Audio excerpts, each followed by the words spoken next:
Ready? It is usually said that whoever handles the pressure well wins the Pakistan-India contest. You think that Pakistan failed to handle the pressure, especially in the batting? Oh, look, I'll go back a little bit. I think with the ball, obviously the ball was spinning quite a lot initially, and I think the way Ishan Kishan played took the game away from us. And I think, to be fair to India, they probably got it 25 above par on that surface. And then from a batting point of view, we didn't really give ourselves a chance in terms of adjusting to conditions. Coach, just one question. You said it was spinning, and Salman Ali Agha had a great start with the balls. So did Saim Ayub bowled well in his first 2 overs. But what was the point of holding Usman Tariq back so long, the X factor? He could have been, but Ishan was going all guns blazing. Do you think Pakistan kind of missed the trick by keeping Usman so late? Look, Usman's a really good player when players are going after him, and he's got a pretty specific role for us. Could he have bowled after the power play? Yes, he could have. But I think, Abrar Ahmed has been doing a really good job for us, as has Shadab Khan post power play. They both bowled an over that didn't go their way in terms of the lengths. But certainly I'd back those guys any day to do that job as they have done, the last 5 wins. So, it didn't work today. But as I said, Usman Tariq's got a very clear role, and I thought he was exceptional tonight.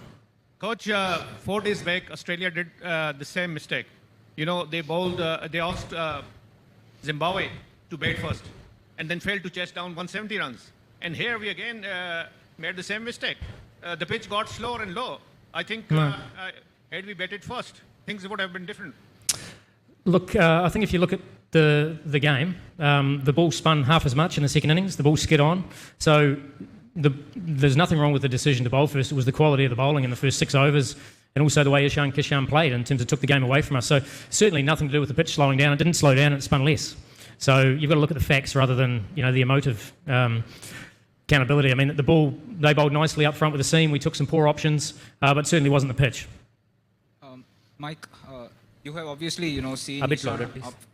You've obviously seen Ishan up front in the IPL, and now he's again come back in form in T20 cricket over the last 3-4 months. Just what makes it so challenging to bowl to a batter like Ishan? Well, he's fearless. He's able to score both sides of the ground, so he's not just committed to the leg side. We know he's incredibly strong there, but he can reverse. So if you've got spin, especially in the power play, it can be a challenge. But I think the fact that he's in a rare vein of form, applied a lot of pressure to our spinners and probably took them away from the basics, which the pitch was actually doing a lot when we bowled nice and slow and into it. But outside of that, no one really scored better than a run of ball. Other than Dubé was slightly better, but it was tough. And that certainly was a standout amongst the whole match, really. Yes, please. Mike over here. Yeah.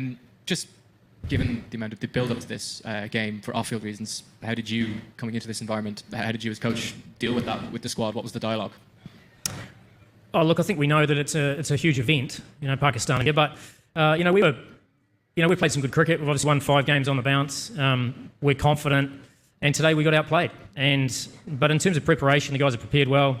There's a pretty disappointed dressing room in there at the moment because they know how much it means to Pakistan, and we're really disappointed we didn't play as well as we could. But we're also part of a tournament, and we know in tournament play that it's not always going to go your way.